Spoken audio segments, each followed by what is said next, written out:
Então, vamos começar. Nós vamos trabalhar com diagnóstico, com prognóstico, com tratamento. Eu sei que é difícil para vocês acreditarem, mas diabetes tem cura.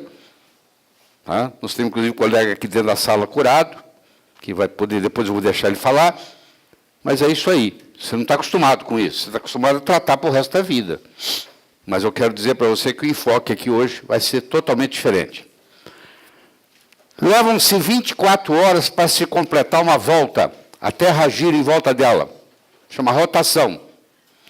Se você pegar na área, no Equador, e medir a Terra, a circunferência da Terra, está 40.192 quilômetros. E ela faz isso, esse giro, em 24 horas. Ou seja, a Terra está girando 1.675 quilômetros por hora. Nós estamos girando, tá? 1.675 quilômetros por hora de rotação. Esse é um dos movimentos da Terra. O outro movimento da Terra chama translação, que é a volta que ela faz em volta do Sol, que ela gasta 365 dias e 6 horas. Por isso que de 4 em 4 anos, fevereiro tem 29 dias. Agora você entendeu porque tem um ano bissexto. Porque como ela faz em 365 dias e 6 horas, 4 vezes 6, 24, a cada 4 anos tem que ter um dia a mais. E ainda tem uns minutos, que você não contou, que a cada 100 anos tem um dia a mais. Nós não passamos por isso ainda, mas quem sabe vocês mais jovens vão passar. Vai chegar uma hora que tem mais um dia ainda, que acontece cada 100 anos, porque ainda tem uns minutos ali para contar. Tá bom? Esse é o movimento de translação. É ela rodando em volta do Sol. Eu quero que você pare para pensar comigo um pouquinho só. Julho faz frio em São Paulo. Faz calor em Nova York. Dezembro faz calor em São Paulo. Faz frio em Nova York. Ou seja, quando é inverno aqui, é verão lá. Quando é verão aqui, é inverno lá. Mas São Paulo e Nova York estão na Terra. Onde a Terra estiver, São Paulo e Nova York estarão. Por que aqui acontece isso? Quando é inverno no hemisfério norte, é verão no hemisfério sul. E vice-versa. Eu sei que muitos de vocês não pararam para pensar nisso. Naquele nosso raciocínio de pensamento sistêmico, é importante que você entenda isso. Imagine que isso aqui é o Sol. Imagine que isso aqui é a Terra girando em torno dele. Só que a Terra, meus amigos, tem um tilt. O eixo da Terra é assim, ó. Vamos imaginar que a tampinha da garrafa seja o Polo Norte. E o fundo da garrafa seja o Polo Sul. Então, quando está assim, ó, é verão no Polo Norte, olha lá, é inverno no Polo Sul. Quando isso aqui rodar para cá, ó, porque isso roda assim, ó, quando isso aqui rodar para cá, ó, o que era agora é inverno no Polo Norte e é verão no Polo Sul. Então, a explicação das estações é por causa do tilting, é por causa desse desvio, essa mudança do eixo da Terra, que ela é inclinada, e essa inclinação permanece quando ela roda. Então, vocês estão vendo que a tampinha da garrafa está perto do Sol, daqui 6 meses, a tampinha da garrafa está longe do Sol. Então, isso explica por que quando é verão em São Paulo, é inverno em Nova York, e vice-versa. Bom, está aqui a Terra girando a 107 mil quilômetros por hora em volta do Sol. De translação. Além disso, e isso é nada, comparado com a galáxia que está rodando.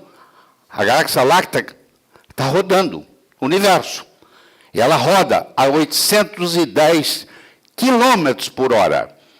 Sem falar que o universo também está expandindo. Tem a expansão universal. Se nós estamos nos movimentando no espaço em uma velocidade superior a 918.675 km por hora. Eu não contei a expansão universal. Eu deixei de contar a expansão universal. Mas por que eu estou trazendo isso? Eu estou trazendo isso para mostrar para você que a nossa percepção sensorial é de que nós estamos parados. Eu acabei de provar para você que nós estamos andando, pelo menos, girando no espaço, pelo menos, a quase 1 milhão de quilômetros quadrados por hora. É a sensação que nós temos, é que nós estamos parados. Não há percepção de que nós estamos girando. Os últimos 30 anos de regras nutricionais equivocadas estão causando uma epidemia de diabetes, diabetes mais obesidade, que é o que você mais vê no seu consultório, sem a nossa percepção disso. Do mesmo modo que nós não percebemos que nós estamos girando no espaço a quase 1 milhão de quilômetros por hora, nós também não percebemos que o que os médicos indicam e os nutricionistas indicam para os pacientes estão adoecendo a população. Todo mundo que faz parte dessa orientação está doente. E nós vamos mudar isso. Tá? Porque diabetes era uma coisa raríssima. Raríssima. Então nós vamos estudar todos esses detalhes e espero provar para vocês que você pode curar. Ah, eu conheço um médico que cura diabetes. Todo médico tem a habilidade de curar diabetes. Isso não é privilégio de ninguém, não. Não é privilégio de ninguém. Ah, eu vou viajar porque eu vou conhecer um cara nos Estados Unidos que cura diabetes. Eu espero que todos vocês passem a partir de hoje a curar diabetes. Não é privilégio de ninguém, não. Vocês estão vendo que se eu comparar 1994 e 2004, diabetes e obesidade, elas aumentam na mesma proporção. Elas caminham de mãos dadas. Diabetes e obesidade caminham de mãos dadas. Há uma epidemia de diabetes e obesidade no mundo, principalmente nos Estados Unidos. Essas teriam a mesma causa? É o questionamento primeiro que eu faço para você. Será que a diabesidade é uma doença só? Que pode se manifestar na forma de diabetes? Ou pode manifestar na forma de obesidade? Ou pode manifestar duplamente com diabetes e obesidade? Se você olhar aqui, ó, com o passar dos anos, isso aqui é feito pelo CDC. Para quem não sabe o que é CDC, existe o Centro de Controle e Prevenção de Doenças nos Estados Unidos, na cidade de Atlanta, no estado da Geórgia, que controla todas as doenças nos Estados Unidos. O que está acontecendo com as doenças? Esses são os dados deles de 1994, 2000 e 2010. A obesidade aumentando nos Estados Unidos. A obesidade é considerado quando o índice de massa corpórea é acima de 30 quilogramas por metro quadrado. Você pega seu peso, divide pelo quadrado da sua altura, e se der acima de 30, você é obeso. Se for entre 30 e 35, é obesidade tipo 1. Se é 35 a 40, é obesidade tipo 2. E se é acima de 40, é obesidade mórbida, que é o requerimento, a exigência que se tem no SUS, para você operar, fazer uma cirurgia bariátrica, o paciente tem que ter um índice de massa corpórea acima de 40. O que acontece com o brasileiro, que ele vai lá, ele quer operar, ele tem um índice de massa corpórea de 37, o médico fala com ele que ele não se qualifica para a operação, ele fala, não tem problema, daqui a 3 meses eu volto. E ele agora vai fazer um regime de engorda. Já com índice de massa corpórea de 37, ele agora vai engordar para poder atingir o 40, para poder o SUS dar para ele a cirurgia. Então você vê muita gente gorda, engordando, com a finalidade de conseguir a cirurgia. E você vai ver que o diabetes cresce na mesma proporção. Tanto é que a Organização Mundial de Saúde resolveu chamar de diabesidade. Essa combinação de diabetes com obesidade. Deixa eu apresentar para vocês o Richard Bernstein. Richard Bernstein é uma figura extremamente interessante. Ele é um médico, ele tem 82 anos de idade, ele é diabético desde os 12. Ele teve diabetes tipo 1 com 12 anos, ele se formou em engenharia, foi engenheiro, e só em 1985 ele começou a praticar medicina. Ele foi para a faculdade, estudou, virou endocrinologista, e é um endocrinologista muito famoso. Aliás, ele é hoje o indivíduo com maior, diabético com maior longevidade no mundo. Era um japonês, até retrasado, que faleceu. Ele tem mais de 70 anos que ele é diabético. Isso é recorde mundial. Ele é médico, endocrinologista e recordista mundial de diabetes. Quer dizer, ele hoje não tem praticamente diabetes, mas ele continua cuidando. Então, ele conhece todos os meandros, porque ele teve diabetes tipo 1. Então, vou mostrar para você depois o livro dele.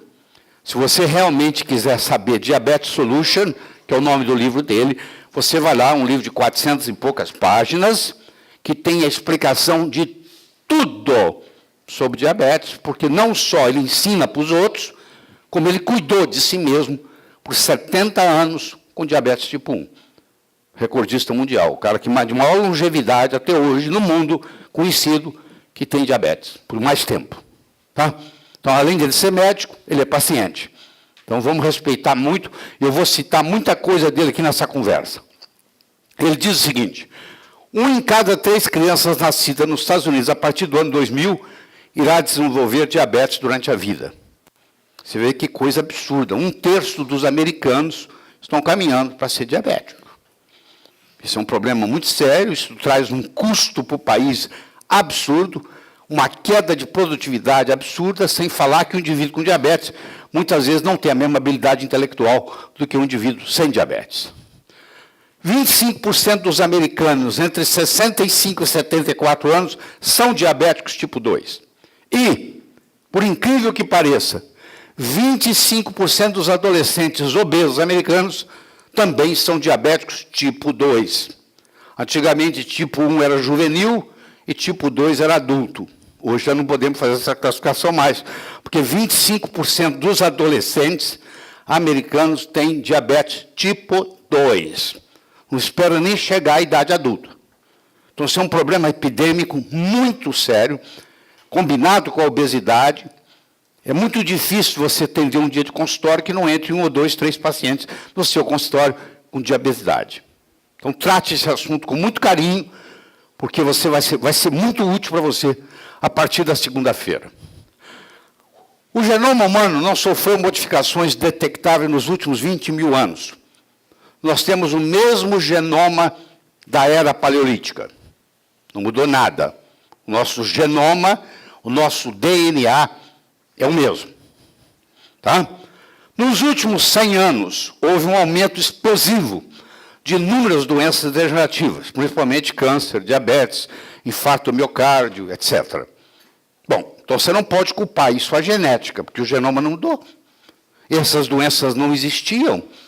O Dr. Paul White, chefe de cardiologia de Harvard, levou 7 anos procurando um infarto do miocárdio. Ele trouxe um eletrocardiógrafo que ele comprou do Eindhoven, na Holanda, que foi quem inventou o eletrocardiógrafo, e ele ficou durante 7 anos procurando um paciente com infarto em Boston, Massachusetts. Os colegas riam dele: joga essa porcaria fora, essa doença não existe nos Estados Unidos. Ele gastou 7 anos para descobrir um infarto. Em 1930, morreram 3.000 pacientes nos Estados Unidos de infarto do miocárdio. Em 1960, morreram 300.000. Vou falar de novo. Em 1930, morreram 3.000 pacientes de infarto do miocárdio nos Estados Unidos. Em 1960, morreram 300.000. E o genoma é o mesmo. O que você acha que está causando isso? O meio ambiente, a alimentação, essa orientação absurda que nós recebemos dos colegas médicos, de como devemos comer. Que tem uma lavagem cerebral e todo mundo segue e todo mundo está doente. Essa é a grande verdade. Então, qual é a causa de todas essas doenças crônicas? Por que nós estamos doentes? Por que a população, em geral, está doente? Vocês já tiveram oportunidade comigo discutir a tríade 1. Nós dividimos o corpo em tríades. A tríade 1 é o pâncreas, a tireoide e a adrenais. A tríade 5, por exemplo, é testosterona, progesterona e estradiol. E assim vai. A tríade 2 é cérebro, imune, intestino. A tríade 3 é linfático, é rins, fígado, e assim por diante. Mas vamos focar aqui nessa aqui. Eu já discuti com vocês adrenais, muito bem. Já discuti com vocês tireoide, em detalhes. E ficou faltar discutir em detalhes com você o pâncreas. Então eu quero começar a discussão do pâncreas com vocês. Então, nós temos aqui essa tríade, esses 3 órgãos fazem um órgão só, isso aqui trabalha num acorde, é um uníssono, igual um jogo de xadrez, se eu mexer na adrenal, eu mexo na tireoide, se eu mexer na tireoide, eu mexo no pâncreas, e assim por diante. Não tem jeito de eu mexer numa sem mexer na outra. Então, você tem que aprender a pensar nisso aqui como um órgão único, e como você deve estar lembrado, isso é a porta de entrada das doenças. Quando você estiver no seu consultório, ajuda lá, Manuel. Quando você estiver no seu consultório, um paciente doente, você sabe que ele tem ou comprometidas adrenais, ou a tireoide, ou o pâncreas, ou as 2 ou 3 dessas. Então, chegou um doente, você já sabe que começou pela porta 1. No caso do excesso de trabalho do pâncreas, vamos pegar a diabetes tipo 2, onde há uma hiperinsulinemia por muitos anos, aí os pâncreas começam a trabalhar mais do que deveria, e do mesmo modo que você tem exaustão adrenal, você tem exaustão gonadal, você tem exaustão pancreática. Chega uma hora que o pâncreas não aguenta mais a superprodução, ele trabalha 24 horas por dia produzindo insulina, chega uma hora que ele chuta o pau da barraca, ele entra em exaustão e a diabetes se manifesta. Muitos anos antes, 10, 15 anos antes, a resistência insulínica estava lá. Ninguém deu bola, ninguém tratou, ninguém diagnosticou. Até que um dia aparece ele para o indivíduo diabético, na noite por dia. Não é da noite por dia, isso leva muitos anos. Muitos anos. Inclusive, tem gente que tem resistência insulínica que nunca vai ficar diabético. Vai viver menos, vai ter problemas sérios, problemas diabéticos sem ser diabético. Quero que você saiba disso. São os chamados pré-diabéticos. Tem gente que vai ficar pré-diabético a vida inteira, vai ter as complicações do diabetes e nunca foram diabetes. Por exemplo, catarata. Como é que eu tenho catarata se eu não sou diabético? Você é pré-diabético. Cada vez que você comeu, a sua glicemia subiu muito, fez glicação do cristalino e você desenvolveu catarata. Não precisa ser diabético para desenvolver catarata. Aliás, uma coisa que todo mundo vai estar tendo hoje é a catarata, porque as pessoas estão vivendo mais tempo e a glicação se manifesta no cristalino. Vamos pegar a Sueli. Ela tem 36 anos, é uma representante comercial que passa grande parte do seu tempo em viagem de negócio. Está acostumada a comer lanches de máquina de sanduíche, a sair para jantar com os clientes 3 vezes por semana. Porque uma das piores coisas que você pode fazer na vida é comer fora. Ela não relata problemas com ganho de peso e ingere carboidratos à vontade. Sua visita médica é por episódio de candidíase vaginal, que é muito comum em pacientes pré-diabéticos, recorrente. Apesar de se orgulhar de seu corpo, suas calças parecem muito apertadas para ela.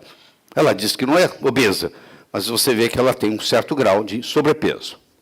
Então, ela tem o que se chama de dominância pancreática. O problema dela está no pâncreas, que nós vamos avaliar. Então, aqui está o pâncreas. O pâncreas, ele tem dupla finalidade. Ele é um órgão exócrino, ele é um órgão endócrino. Primeiro, vamos ver a parte exócrina dele. A parte exócrina dele, ele produz enzimas digestivas, ele produz amilase, lipases, proteases, ele produz zimógenos. Eu sei que você não lembra mais o que é zimógeno. Vou relembrar você. Zimógeno é uma pré-enzima. É uma enzima que ainda não foi ativada. Ela é chamada de zimógeno. Então, eu tenho o tripsinógeno, que é um zimógeno, que vai virar tripsina. Eu tenho o quimiotripsinógeno, que é um zimógeno, que vai virar quimiotripsina. Tem uma enzima chamada nuclease e o pâncreas produz bicarbonato. Eu vou te mostrar onde é que o pâncreas produz bicarbonato. E ele joga esse bicarbonato aqui no duodeno. Enquanto o pH do estômago é 2, me acompanha aqui que isso é fundamental para você entender. Enquanto o pH do estômago é 2, o pH do duodeno é 8. O que faz o pH do estômago ser 2? Ácido clorídrico. O que faz o pH do duodeno ser 8? A produção de bicarbonato, por um tipo de célula especial chamada ductal, que produz essa parte exócrina do pâncreas. Mas o que mais nos interessa hoje aqui, e eu vou estudar em detalhes com você, é a parte endócrina do pâncreas. Nós temos muito que aprender sobre isso, sobre a parte endócrina do pâncreas. Mas vamos ver a parte exócrina primeiro. Aqui estão os zimógenos. Por exemplo, vamos pegar o tripsinógeno. O tripsinógeno é um pré-enzima. Sob a ação de um ativador chamado enteroquinase, que está na parede intestinal, ele vira tripsina. A tripsina, por sua vez, é um ativador de vários zimógenos, formando as enzimas. Então, essa é a parte exógena do pâncreas, muito importante, que, infelizmente, com o passar dos anos, vai diminuindo. Então, muitas vezes, para você ter saúde, você precisa suplementar com enzimas pancreáticas. Isso é a parte exócrina do pâncreas. Agora, convido você a estudar comigo a parte endócrina do pâncreas. Aqui estão as ilhotas de Langerhans. Vocês vão ver que tem 4 tipos de ilhotas de Langerhans. 4 tipos.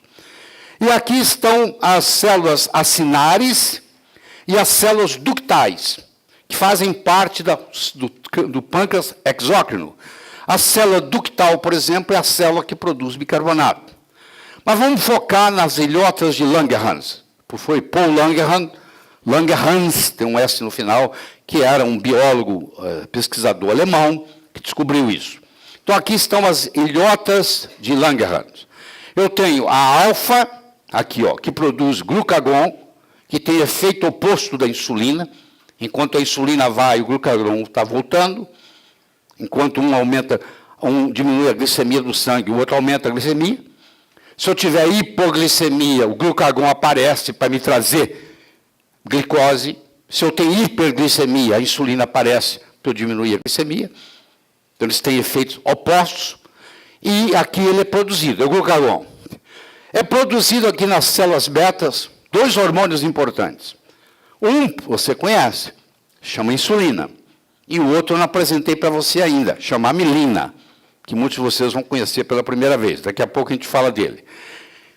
Eu tenho as células delta, que são essas azulzinhas compridinhas aqui, ó. Cada um tem um formato, vocês estão vendo aí, que produz o hormônio somatostatina. Não é só o pâncreas que produz somatostatina. A nossa adenohipófise produz somatostatina. Quando você estudar o hormônio comigo, e você estudar o hormônio do crescimento, eu vou mostrar para vocês que tem gente que libera muita somatostatina e que bloqueia a liberação do hormônio de crescimento. Então, isso é a somatostatina. O pâncreas também produz somatostatina, que pode inibir tanto a produção de glucagon quanto a produção de insulina.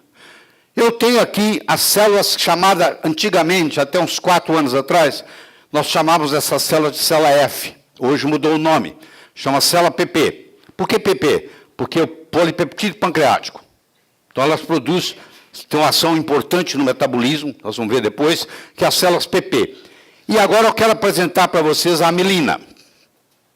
A amilina é um hormônio também produzido pelas células beta das ilhotas de Langerhans, que vai provocar saciedade, vai retardar o esvaziamento gástrico e vai estimular a produção de insulina. Quando nós estudamos Victoza, quando nós estudamos Bieta, esses remédios novos para diabetes, vocês vão ver que eles atuam via amilina. Tá? Então, nós vamos ver isso quando chegar lá no final, lá na terceira hora de aula. Tá? E eu quero chamar a atenção de vocês para isso aqui. Paciente com glicemia de jejum. Aí aqui tem uma coisa importante. O jejum, para você medir a glicemia, não é 12 horas. Isso é um erro pré-analítico que a maioria dos médicos cometem, mandando os pacientes fazer exame de glicemia no laboratório.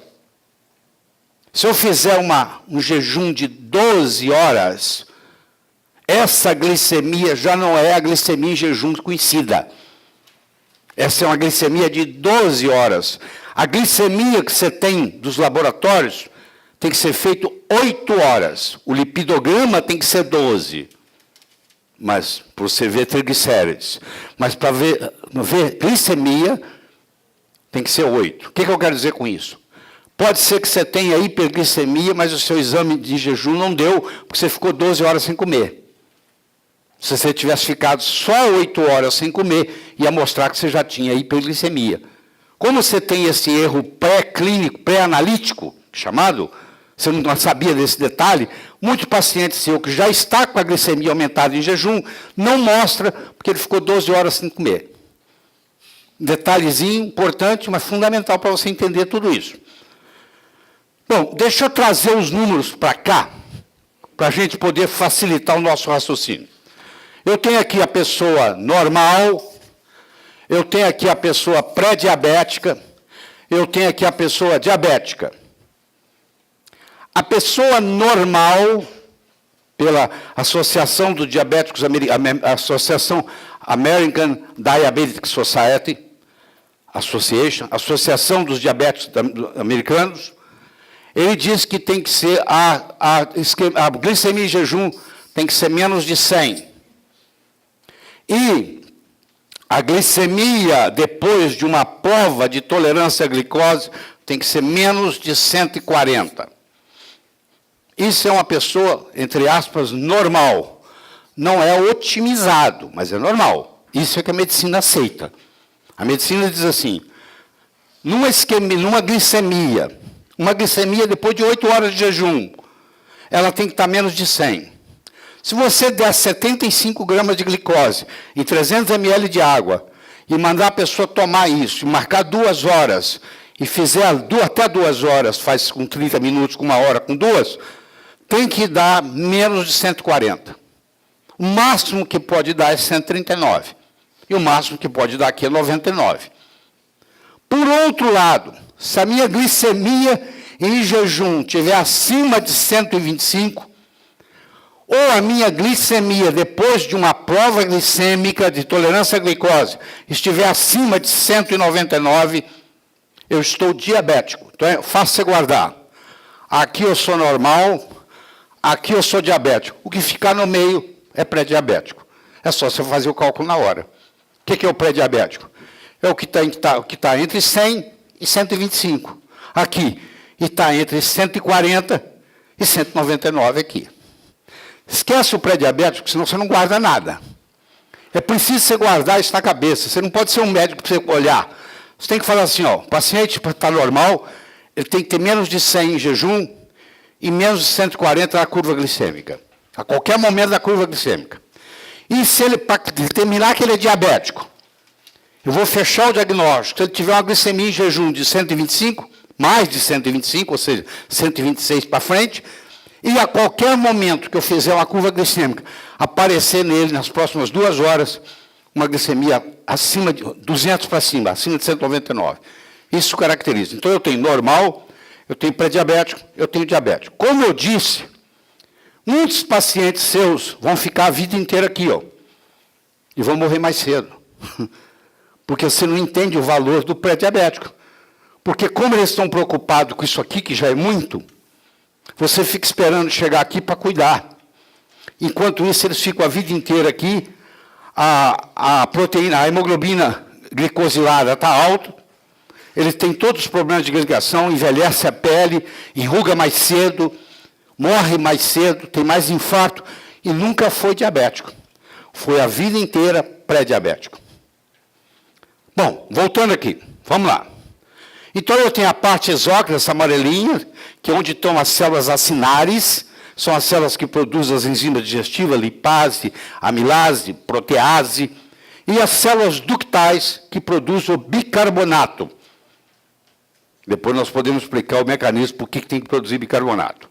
Bom, então o nosso pâncreas endócrino, ele produz glucagon nas células alfa, ele produz insulina nas células beta, ele produz amilina nas células beta, ele produz somatostatina na célula delta, e ele produz o polipeptídeo pancreático nas células antigamente chamadas de F, hoje chamada de PP. O nosso pâncreas endócrino, ele tem 4 tipos de células, 5 hormônios, que nós precisamos guardar. Glucagon, insulina, amilina, somatostatina e PP. Bom, agora você começou a ter a base para começar a acompanhar o raciocínio. Tudo tem que começar da base. Se você não entender isso aqui, você não acompanha. Agora você entendeu a base do pâncreas endócrino. Nós agora vamos começar o processo. Bom, vamos começar pela glicemia e pela insulinemia. A glicose e a insulina no sangue, depois de 8 horas de jejum, não é 12 não, é 8, depois de 8 horas de jejum. Eu tenho aqui o meu sangue, quanto que eu tenho de sangue?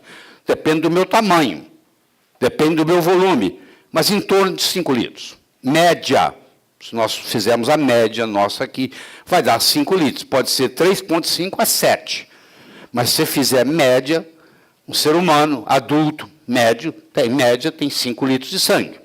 Ora, se eu tenho 5 litros de sangue, e eu posso ter, no máximo, 100 miligramas por decilitro de plasma, você vai ver que eu tenho mais ou menos 5 gramas de açúcar no sangue. Então, eu tenho mais ou menos uma colher de chá de açúcar no sangue, circulando. Mais ou menos uma colher de chá de açúcar no sangue. Uma colher de chá são 5 gramas. Eu tenho mais ou menos 5 gramas de açúcar no sangue. Se eu somar o meu sangue todo. Quando eu aumento a insulina, eu aumento a resistência insulínica. Se eu puser um barulho aqui alto, começar a te incomodar e eu deixar o barulho, quando chegar no final do dia, você já não escuta o barulho mais. O seu cérebro faz uma adaptação para o barulho não te perturbar. Se eu tiver um cheiro ruim aqui de esgoto, e você chegou e te incomoda, mas se você mora lá na periferia e o esgoto está lá 24 horas por dia, você que mora lá já não sente mais. Chama down regulation. Todas as vezes que eu estimulo um receptor constantemente, ele faz um down regulation. Se eu começar a aumentar a minha insulina, eu aumento a resistência insulínica.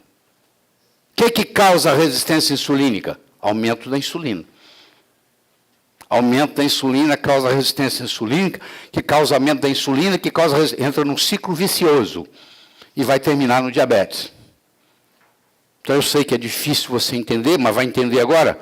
Insulina causa diabetes. Põe isso na cabeça. Insulina causa diabetes. Eu não estou falando do diabetes tipo 1. Eu estou me referindo àquela que é 96%, 97% da população que é diabética tem. Raramente se encontra no seu consultório uma diabetes tipo 1. Esquece a diabetes tipo 1, deixa para o pediatra. Vamos conversar com o que você recebe, que é a diabetes tipo 2, que chega a ser 97% dos diabéticos tipo 2. Diabetes tipo 2, quem causa é a insulina. Insulina é uma causa de diabetes. Põe isso na cabeça. Eu sei que nunca foi apresentado para você desse jeito. Quando eu aumento a insulina, automaticamente eu diminuo o glucagon e diminuo o hormônio de crescimento. Isso, vão junto. Aumentou a insulina, diminuiu o glucagon. Aumentou o glucagon, diminuiu a insulina. E o hormônio de crescimento vai junto. A insulina ideal não é 23, não. É 5. Depois de 8 horas de jejum, se você realmente quer estar saudável, você tem que ter a sua insulina de jejum menor que 5. Poucas pessoas nessa sala têm insulina de jejum menor que 5. Muito poucas. Eu diria que menos de 10%. Tem insulina de jejum 5. Faça a sua insulina depois de 8 horas em jejum e vê quanto é que ela está. O ideal é que ela esteja entre 2 e 5. Tem gente aqui, inclusive, tem embaixo de 2. Uma pessoa que é magra e não consegue engordar, ela tem deficiência de insulina. Geneticamente, ela produz pouca insulina. Você faz igual uma pessoa que não engorda com nada. Você agora sabe como engordá-la. Dá insulina para ela. Você dá 4 unidades de insulina, nós vamos discutir isso depois. Subcutânea, ela vai ter mais fome. E ela precisa da insulina, é anabolizante. Ela engorda. Ela é lipogênica. Então, se eu tenho muito baixa insulina, eu não consigo engordar. Se eu tenho muita insulina... Oi, tudo bom? Que bom. Se eu tenho muita insulina, eu engordo com facilidade. Então, todas as pacientes que querem engordar e não conseguem, você aprendeu já o caminho. Essa pessoa tem que receber insulina. Bom, deixa eu conversar com você sobre a estimativa OMA, que alguns de vocês conhecem, muitos não conhecem. A estimativa OMA é quando eu pego a minha glicemia, multiplico pela minha insulinemia, eu meço a minha glicemia depois de 8 horas, eu meço a minha insulina depois de 8 horas, eu multiplico uma pela outra e divido por 22,5. Se eu multiplicar uma pela outra e dividir por 22,5, eu calculei uma coisa chamada estimativa OMA, que para você ser saudável, você tem que ter menor que 1,27. 97, desculpa, 1,97. Esse é o limite da saúde. Outra vez, a maioria dos seus pacientes não tem isso. Geralmente, eles têm mais elevado. Então, você multiplica a glicemia pela insulinemia e divide por 22,5. Tá? É mais complexo do que isso, porque eu vou mostrar, porque você tem que fazer uma transformação de unidades. Vou mostrar no minuto. Tá? Então, aqui, vamos pegar aqui. A partir de 1998, a Associação Americana dos Diabéticos, a ADA, American Diabetic Association, mudou a regra do jogo. Então, desde 98 que isso mudou. Isso chegou na Faculdade de Medicina, não tem 10 anos. Desde 98 que isso mudou. Tá? Então é o seguinte, hoje é assim, ó, uma pessoa normal tem a glicemia em jejum de 70 a 99, se passar de 125, 126 ou mais é diabético, foi o que eu coloquei aqui no quadro, e se ela der para essa pessoa 75 gramas de glicose em 300 ml de água, misturar, fizer um xarope, a pessoa tomar em jejum e esperar 2 horas de fazer 30 minutos, 60, 1 hora, vai fazer o que se chama de OGTT, que é a teste de tolerância à glicose oral, conhecido como OGTT. E se estiver acima de 199, ou seja, 200 para cima, ele é diabético. Tem que estar menos, olha lá, eu coloquei para você, ó, tem que estar menos de 140, pode ir até 139. Então, ao invés de você guardar isso aqui, eu recomendo você guardar isso aqui. Ó.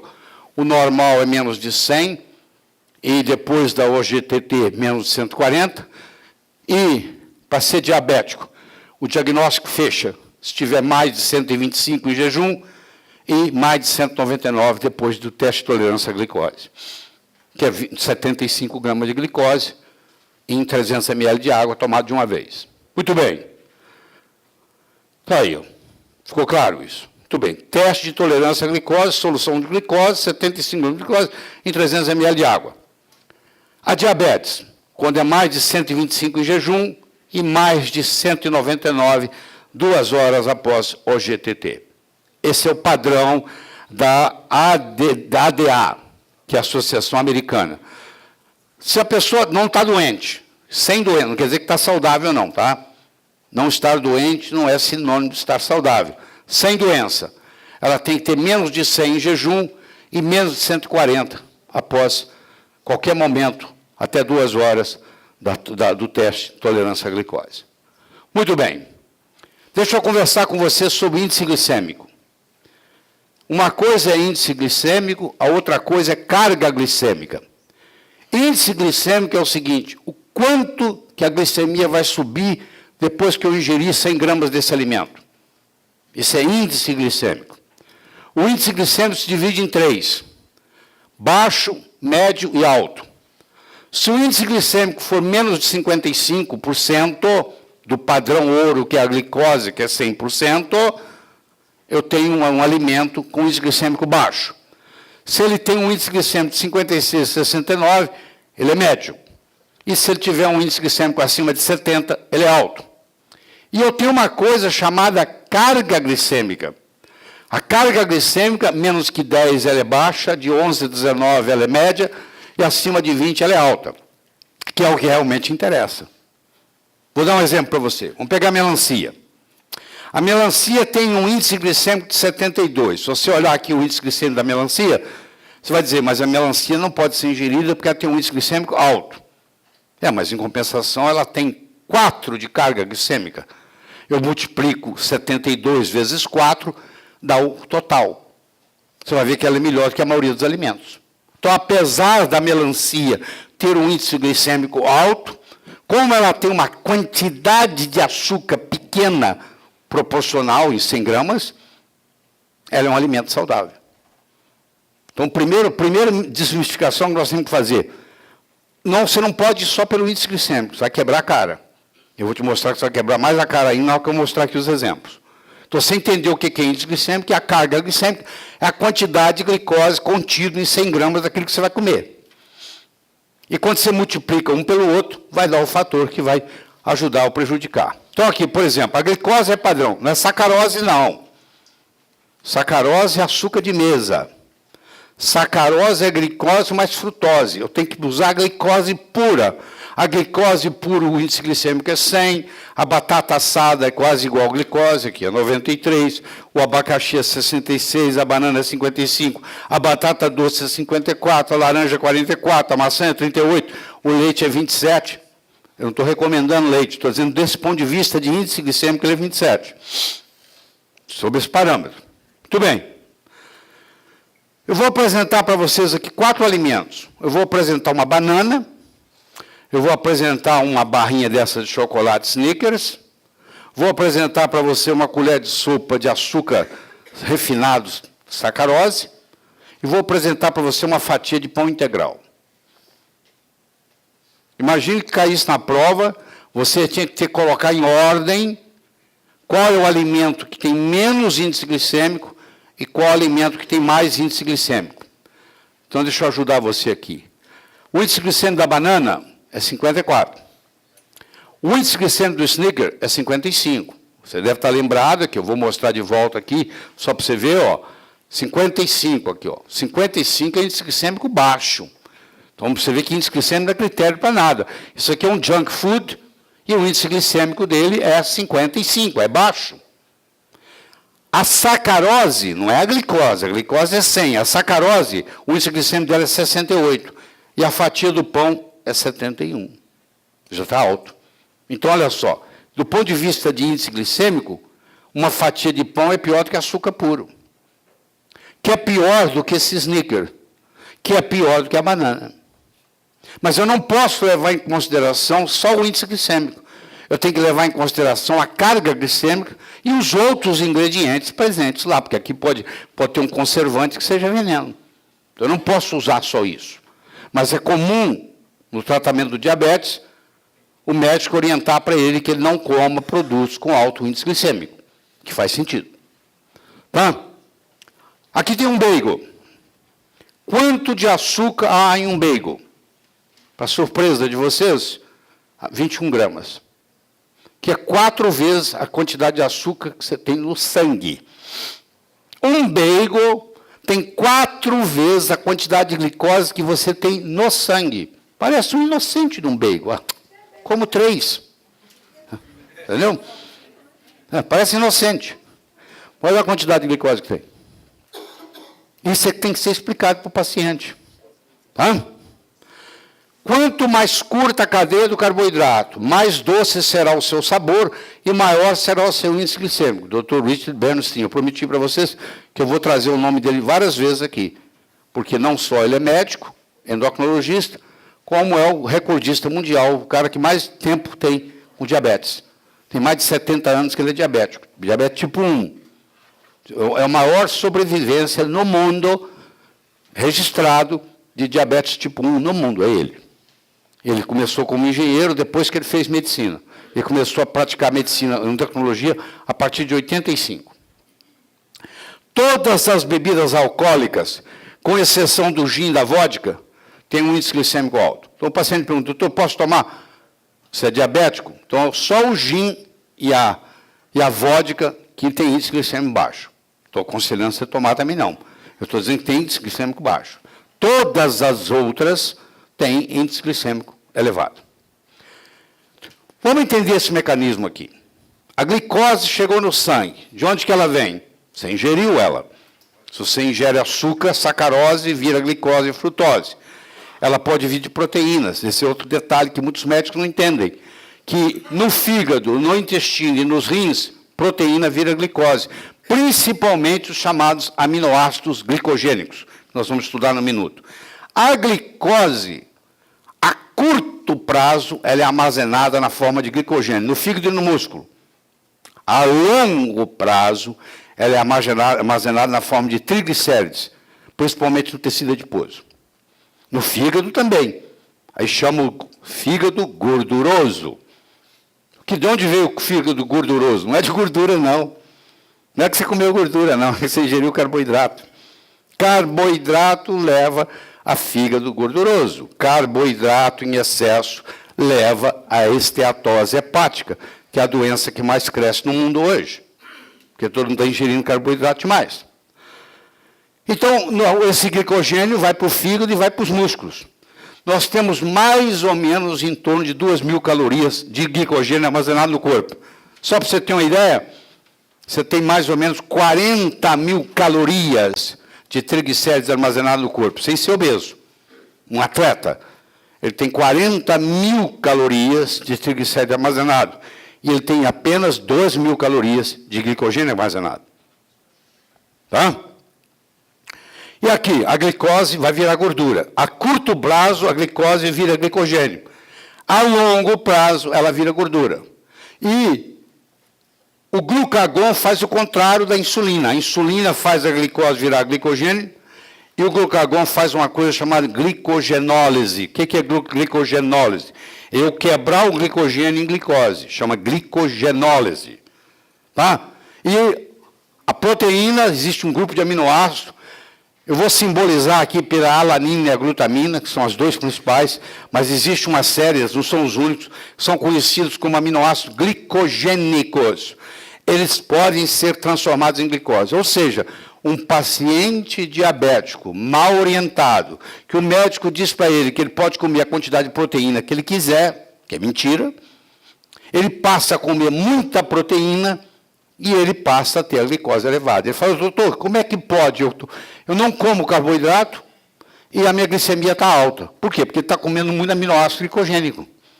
Que é um detalhezinho que o médico tem que saber que proteína também vira glicose. Então, eu também tenho que se maneirar o tipo de proteína e o tipo de aminoácido que eu estou dando. Tá? E a gordura pode voltar a ter glicose. Então, a glicose aqui, ela pode vir exógena, você comeu ela pode vir da proteína, ela pode vir do glicogênio, ela pode vir da gordura. Não se preocupe, não vai faltar. Não existe carboidrato essencial. Existe ácido graxo essencial, linoleico, alfa-linolênico. Existem aminoácidos essenciais, leucina, valina, isoleucina, lisina, fenilalanina, treonina, metionina e triptofano. São os aminoácidos essenciais, mas não existe carboidrato essencial. Carboidrato você não precisa ingerir. O corpo faz para você, a hora que ele quiser. Isso é que você tem que pôr na cabeça. Eu não preciso ingerir carboidrato. O meu corpo sabe como fazer carboidrato da proteína, ele sabe como fazer o carboidrato da gordura. Isso aqui é fundamental para você entender no consultório. Tá? Então, o fígado pode produzir todo o glicogênio necessário a partir de proteínas. Dorme com essa. Pode produzir tudo a partir de proteínas.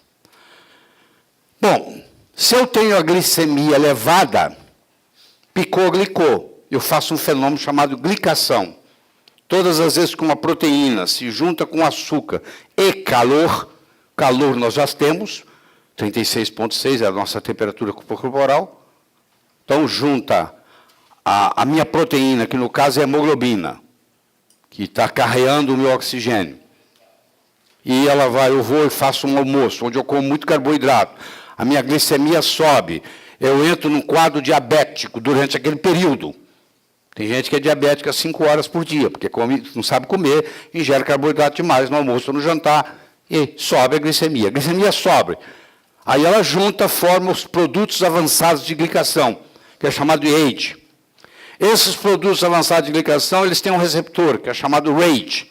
Esse receptor estimula uma coisa chamada NF-kappa-beta, que é um fator de transcrição para citocinas inflamatórias.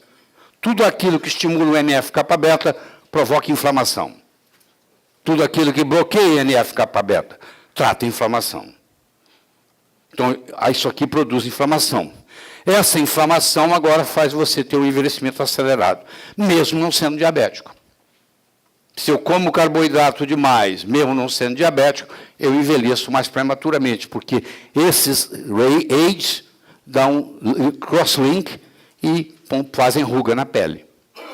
Bom, então a proteína juntou com o aminoácido aqui, ó. Proteína, a parte do NH2, da proteína, do aminoácido, juntou com a glicose e calor, fez uma coisa chamada base de Schiff, que é também conhecido com o nome de azometina. A base de Schiff leva ao composto de Amadori. O composto de Amadori leva ao composto de Maillard.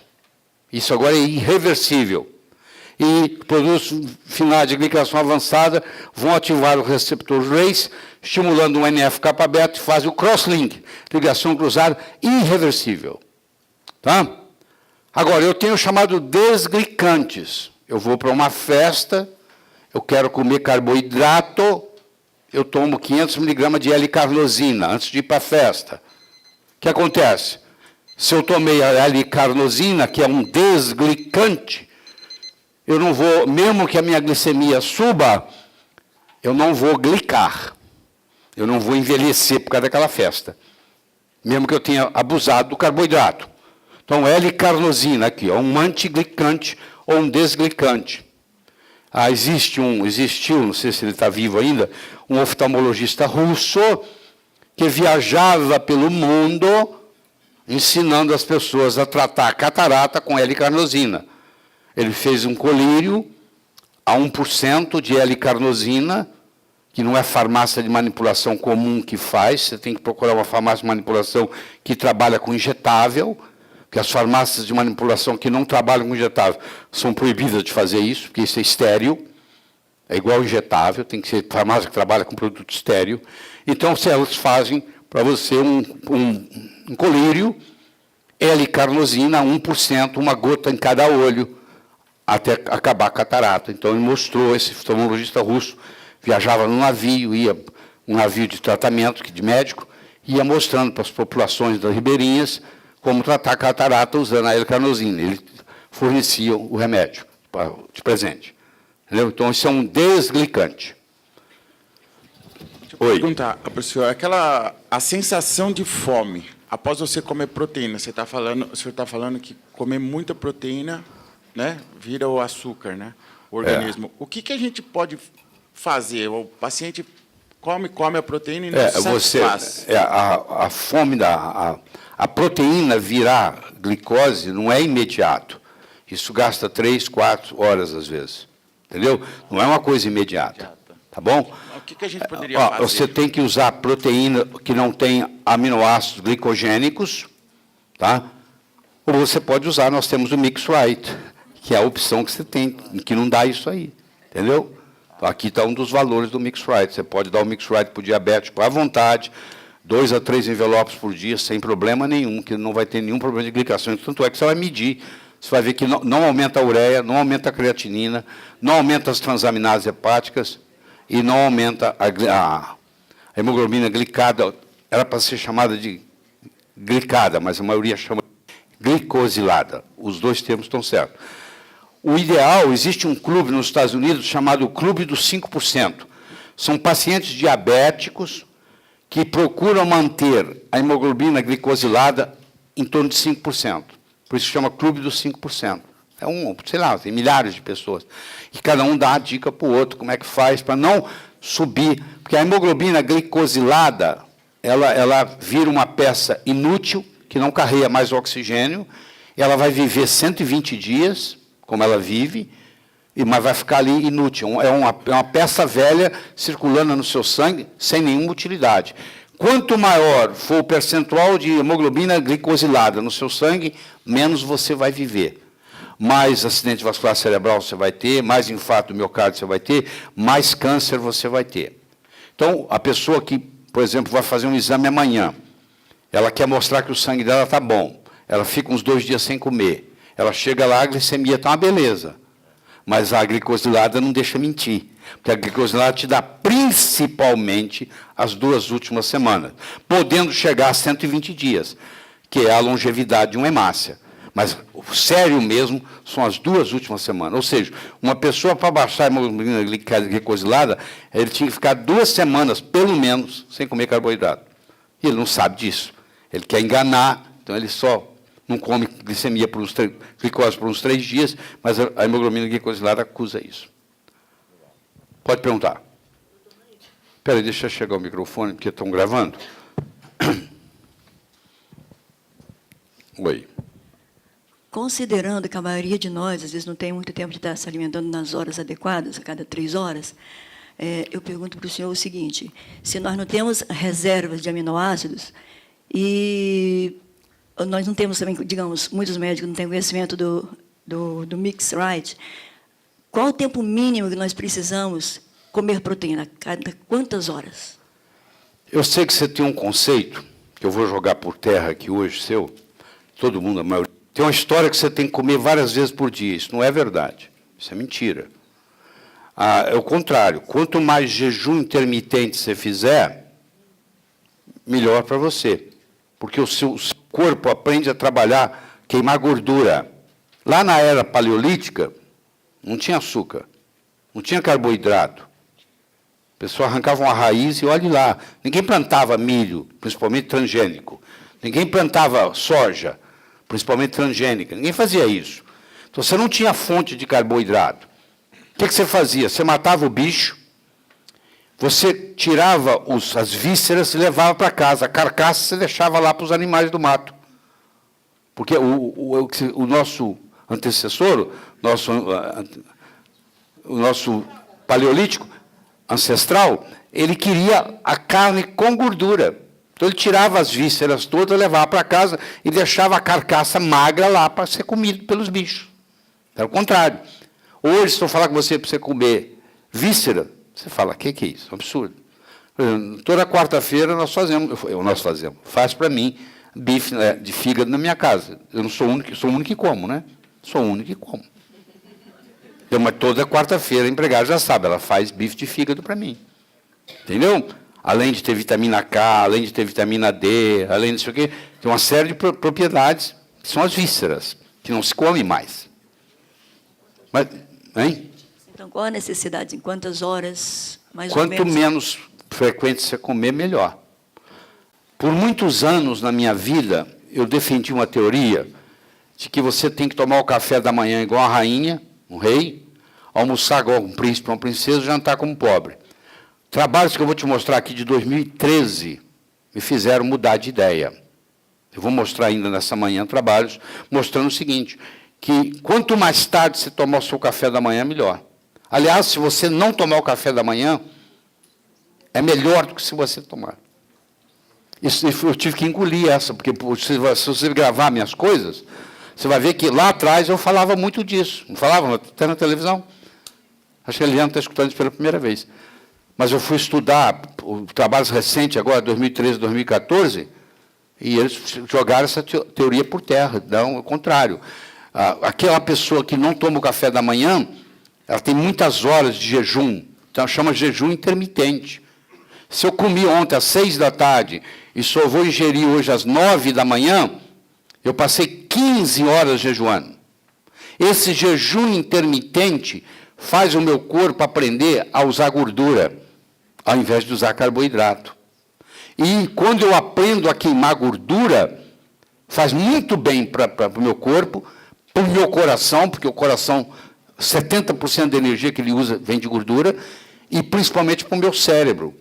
O cérebro é preguiçoso, ele precisa funcionar, ele usa glicose. Se eu tirar a glicose do meu cérebro, ele aprende a usar corpos cetônicos.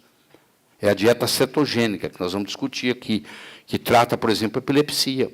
Você pega o paciente que tem 20, 30, 40 convulsões por dia, você coloca o paciente na dieta cetogênica, que foi criada na Universidade Johns Hopkins, há mais de 40 anos, continua, é o lugar do mundo onde mais tem. Então, às vezes, com 48 horas, aquela criança que tinha 30, 40 convulsões por dia, ela passa a ter nenhuma, em 48 horas, de dieta cetogênica, já teve caso desse. Tá? Que, inclusive, a Meryl Streep fez um filme, porque o produtor dela tinha um filho que tinha... Como é que é o nome dele, Neto? Você que acompanha? É a síndrome do... Como é que é? Charles Foundation. O Charles era o nome do menino.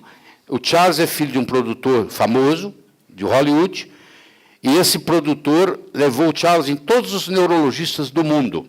Tem dinheiro. E o Charles chegava a ter 40 convulsões por dia. finalmente chegou na Johns Hopkins University.